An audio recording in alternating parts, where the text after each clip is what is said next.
জীবনের একটা পর্যায়ে এসে একটা নির্দিষ্ট বয়সের পর আমরা কিন্তু অনেক কিছুই বুঝতে পারি, যেই বোঝাটা হয়তো বয়ঃসন্ধিকালে কিংবা এর থেকে আগে যখন ছোট্ট ছিলাম তখন বুঝতে শিখিনি।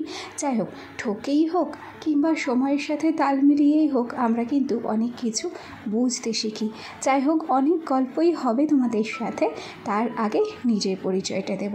নমস্কার, কেমন আছো সবাই? আশা করছি সবাই খুব ভালো আছো, আর আমরাও ভালো আছি। আজকে আমার আরও একটি নতুন ব্লগে তোমাদের সবাইকে অনেক অনেক স্বাগত জানিয়ে ব্লগটি শুরু করছি, আর আশা রাখছি ব্লগটি তোমাদের ভালো লাগবে। কোনো রকমের রাতটা পোয়াতে না পোয়াতেই সূর্য মামা কিন্তু রেডি হয়ে যায়। সত্যি কথা জানো, সূর্য মামার মনে হয় রাত্রে ঘুম আসে না, জানো তো। রাত্রে ঘুম আসে না বলে ও সারা রাত জেগে অপেক্ষা করে কখন সকাল হবে আর কখন আমার এই ঠাই ঠাই তেজ নিয়ে আমি সবার মাথার উপরে উঠে চড়ি ঘোরাবো। তো যাই হোক, এখন মনে হচ্ছে যে সকাল 7:30 বাজে, দেখে মনে হচ্ছে দুপুর 12টা। রোদের যা তেজ আর যা প্রচণ্ড গরম। তো যাই হোক, আজকের ব্লগটা শুরু করেছি জামা কাপড় কাচা দিয়ে। মা জানো তো, খুব সকাল সকাল আমার ছেলের জামা প্যান্টগুলো কেচে দিয়েছে। শুধু আমার ছেলের একা নয়, আমার বোনের ছেলেরও জামা প্যান্টগুলো কেচে দিয়েছে, আর সেগুলোকেই আমি মেলে দিয়েছি। আর তারপর 1 কাপ চাও করে নিয়েছি এবং শোনার জন্য দুধটাকে গুলে নিয়েছি। আর সকালবেলাতে ভারী খাবার দিচ্ছি না, একে তো প্রচণ্ড গরম। ওই যে সাইডে দেখছো, আমার বোন ম্যাগি এনে রেখেছে ওর ছেলেকে খাওয়ানোর জন্য।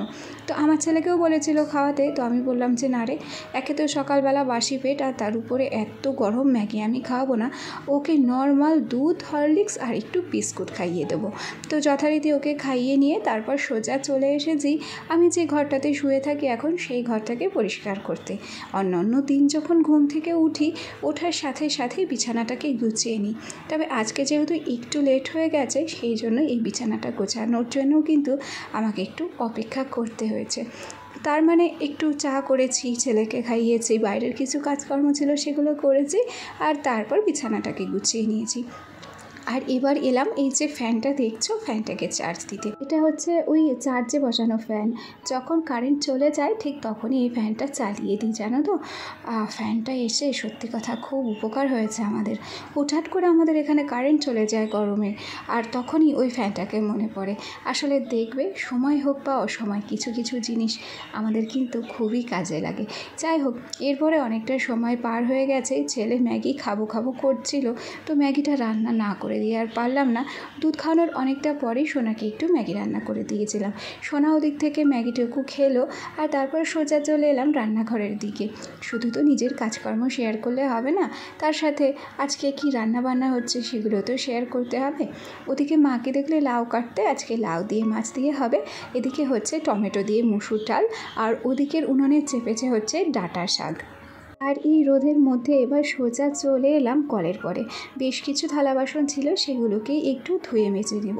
এই যে রোদটার কথা বলছি, এখন যদি শীতকাল হতো, এই রোদের কত আদর কত কদর হতো, তাই না? আর শীতকালে ভাবছো আমাদের এই কলের পরে রোদ আসে?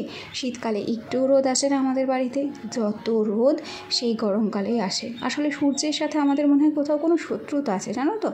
ওই যে দেখি সকাল হতে হতেই আমাদের পুরো বাড়িটা রোদে করে। একেবারে যদি সন্ধে না লাগে ততক্ষণে আর রোদের তেজ কমে না গো। তো যাই হোক, ওদিক থেকে থালা বাসনগুলো আমি কিন্তু ধুয়ে মেজে নিয়েছি। আর হ্যাঁ, আমাদের কলপাড়ে দেখলে না কত জল তোলা।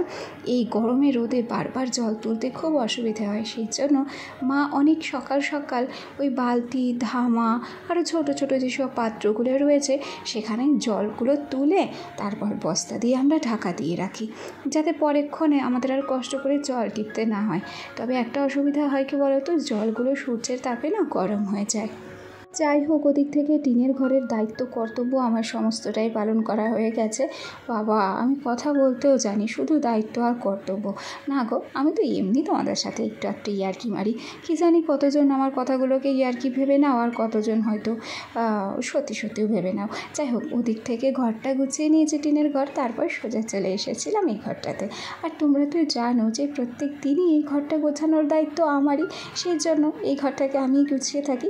ওদিক থেকে আলনাটায় প্রচুর পরিমাণে ধুলো হয়েছিল, সেই জন্য একটু ঝাঁটা দিয়ে আলনাটাকে ভালো করে ঝেড়ে নিয়েছি। তারপর একটুখানি ভেজা কাপড়, পুরো ভেজা কাপড় নয়, হালকা একটু জল ছিটিয়ে মুছে নিয়েছি আলনার সমস্ত ধুলো। আর এই যে নাইটিগুলো দেখছো, এগুলো ভাঁজ করতে বাকি ছিল, এগুলোকে ভাঁজ করে সুন্দর পরিপাটি করে আলনাটাকে সাজিয়ে রাখছি। তবে এই আলনা সাজানোটা মিনিট 10 মতো থাকে। আমাদের বাড়িতে যে সমস্ত জন্তুগুলো আছে তারা গোছানো ঘর অগোছালো করতে খুব ভালোবাসে, সেই জন্য 2-10 মিনিট অন্তর অন্তরই আমাদের ঘর কিন্তু অগোছালো হয়ে যায়। আর তা বলতে বলতে টেবিলের অবস্থাটাও দেখেছিলে, সেখানেও এক গাদা জামা কাপড় ছিল টোলা টাপলি মারা। সেগুলোকে সরিয়ে এই যে টেবিলটাকে একটু পরিষ্কার করে নিচ্ছি। আর এই যে আমার মানি প্ল্যান্টগুলো, এগুলো কিন্তু খুব সুন্দর গ্রো করেছে, জানো তো। আসলে কি, আমি যখন প্রথম মানি প্ল্যান্টগুলো লাগিয়েছিলাম জলে, সেগুলো গ্রো করছিল না বলে মনটা খুব খারাপ লাগছিল। না জানি আমার ওই বাড়ির গাছের মানি প্ল্যান্টগুলোর কী অবস্থা রয়েছে। তো এবার ভেবেছিলাম যদি মানি প্ল্যান্ট লাগাই, ভুলেও কিন্তু আর জলে লাগাবো না, মাটিতে লাগাবো। আর সেই কথা মতো মাটিও রেডি করে নিয়েছিলাম, আর মাটির মধ্যে গোবর সার ভালো করে মিশিয়ে নিয়ে তারপর এই মানি প্ল্যান্টগুলো লাগিয়েছিলাম। সত্যিই বলছি, মানি প্ল্যান্টগুলো যে এত সুন্দর গ্রো করবে, সত্যি বলবো, এখন কিন্তু গাছ লাগানোর টেকনিক আমি প্রায় জেনেই গেছি। আমার যখনই মন চাবে যে নতুন কোনো গাছ লাগাতে, তখনই ঠিক এরকমভাবেই গাছগুলো লাগাবো, তাতে গাছগুলো গ্রো করবে। আর নিজে হাতে লাগানো কোনো জিনিস যদি গ্রো করে, যদি ভালো হয়, তাহলে দেখবে মনটাতে না খুব আনন্দ লাগে। আর তার উপরে জানো তো, এই গরমে না গাছগুলো কেমন নিতেই যাচ্ছে, সেই জন্য প্রত্যেক দিন ওদেরকে জল পাল্টে দিচ্ছি, ঠান্ডা জল দিচ্ছি। আর এই যে বোতলের মানি প্ল্যান্ট গাছটা, এটা খুব একটা গ্রো করেছে বলবো না, তবে মোটামুটি ভালোই গ্রো করেছে। যাই হোক, ওদিক থেকে টেবিলের কাজকর্ম পরিষ্কার করে তারপর এলাম শোকেসটার দিকে। এই জিনিসটা কিংবা এই জায়গাটাও খুব অগোছালো হয়ে যায়, সেই জন্য প্রত্যেকটা দিন রাতের পর যখন অগোছালো হয়ে থাকে, পরের দিন সকালে উঠে এগুলো গোছানোর চেষ্টা করি। চলো এবার আসি আমার আজকের ব্লগের বিষয়বস্তুতে। আমাদের প্রত্যেকটি মানুষের কিন্তু মানসিকতা, চাওয়া পাওয়া আলাদা থাকে। এই ধরো আমাদের মেয়েদের কথাই বলি না কেন, কারোর হয়তো ইচ্ছে থাকে যে বিশাল বড়লোক বাড়িতে যেন আমার বিয়ে হয়, আবার কারোর ইচ্ছে থাকে একটা সুন্দর পাত্র দেখে যেন আমার বিয়ে হয়, আবার কেউ ভাবে যে একটা চাকরিওয়ালা ছেলের সাথে যেন আমার বিয়ে হয়। সত্যি কথা বলতে কি বলো তো, বিশাল ঘরবাড়ি, ধনী পুরুষের বউ হওয়ার ইচ্ছে সব মেয়েদেরই থাকে, কিন্তু টাকা পয়সাহীন গরিব ঘরের ছেলেদের হাত ধরার ক্ষমতা কিংবা যোগ্যতা সব মেয়েদের থাকে না। সবাই সব কিছু বুঝতে পারে না। টাকা পয়সা থাকলেই যে সে ঘরে গিয়ে সুখী হব, টাকা পয়সা থাকলেই যে আমার জীবনটা সুন্দর হবে, তা কিন্তু কখনোই নয়। একটা নির্দিষ্ট সময়ের পরে সে ঠকতেই হোক, কিংবা ধাক্কা খেতেই হোক, কিংবা নিজের অভিজ্ঞতা অর্জন করতেই হয়তো বুঝতে পারি যে না, বিশাল ঘরবাড়ি, ধন সম্পত্তি এসব কিন্তু কখনোই আমাদেরকে সুখী করতে পারে না। আসলে মনের দিক থেকেই যদি আমরা সুখী না হই, তাহলে যত যাই কিছু থাকুক না কেন, কোনো কিছুতেই কিন্তু সুখ খুঁজে পাওয়া যাবে না বা শান্তি খুঁজে পাওয়া যাবে না, তাই না? তো যাই হোক, এ পর্যায়ে হয়তো অনেক বড় জ্ঞানের কথা বলে দিলাম। আমি জানি না এগুলো আমি আদতেও ঠিক বললাম কি ভুল বললাম। সমস্তটাই যেটা বললাম সেটা কিন্তু নিজের অভিজ্ঞতা থেকেই বললাম। তো চলো, এ পর্যায়ে সোজা চলে এসেছি ঘরটাকে মুছতে। তার আগে ঘরটাকে ঝাড় দিয়ে নিয়েছি। আর এই ঘরটাকে এখন প্রত্যেক দিনই মোছার চেষ্টা করি, তবে যদি 2বার করে মুছতে পারতাম তাহলে একটু ভালো হতো। আসলে এত ধুলোবালি হয় গরমেতে, জানো, এই ঘরটাতে যখনই খালি পায়ে পা দিই, তখনই পায়ের তলাটা কিচকিচ করে ওঠে ধুলোবালির জন্য। আর সেই জন্যই চেষ্টা করি প্রত্যেকটা দিন যেন ঘরটাকে মুছে রাখতে পারি। আগে একটা স্ট্যান্ডের সাহায্যে আমাকে ঘর মুছতে দেখতে, আসলে ওটা তো আমাদের নয়, ওটা আমার মাসিদের স্ট্যান্ড ছিল। তো স্ট্যান্ডটা ভেঙে যাওয়ার পর এখন হাত দিয়ে এইভাবে নিচে হয়ে ঘরটা মুছি। চলো, ওদিক থেকে তোমাদের সাথে গল্প করতে করতে ঘরটাকেও মুছে নিয়েছি। আর আজকে আর কোল্ড ড্রিঙ্কস নেই, কি খাবো, তো একটু নুন চিনির জল ভিজিয়ে রেখেছিলাম। এই গরমে কোল্ড ড্রিঙ্কস খাওয়া তো ভালো নয়, তবুও মুখের সাথে খেতাম, তবে নুন চিনির জলটা খাওয়া খুবই উপকার। তো এসেছিলাম বিকেলের দিকটাতে একটু রাস্তায়, আর এখানে দেখছি কাদের যেন বিয়ে বেঁধেছে গো, জল সাজতে বেরিয়েছে। তো এই গরমে কারা যে বিয়ে করছে তা ভেবেই কিন্তু প্রচণ্ড গরম লাগছে।